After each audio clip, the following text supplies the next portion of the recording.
கன்னியாகுமரி ஸ்டைலில் ரொம்ப ஈஸியாக மீன் குழம்பு வைக்கிறது எப்படின்னு பார்க்கலாம் வாங்க. ஒரு மிக்ஸி ஜார் எடுத்துகிட்டு இதுக்கு தேவையான தேங்காய் நான் குட்டி குட்டியாக கட் பண்ணி வச்சுருக்கேன் போட்டுக்கலாம். அதுக்கப்புறம் சின்ன வெங்காயம், கொஞ்சம் பூண்டு போட்டுக்கிறேன்.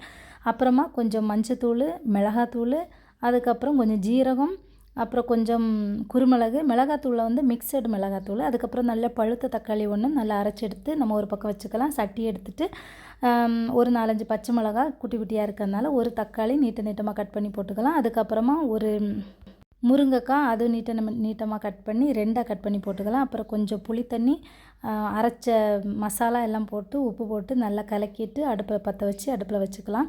நல்லா கொதிச்சிருச்சு பாருங்கள். அந்த காயெல்லாம் நல்லா வெந்துருச்சு. இப்போ நம்ம மீனை வந்து உள்ளே போட்டுக்கலாம். போட்டு மறுபடியும் கொஞ்சம் கொதிக்க வச்சு எடுத்துக்கலாம். இப்போ பாருங்கள் நல்லா கொதிச்சிருச்சு. இதுக்கு ஒரு தாளிப்பு கொடுக்கலாம்.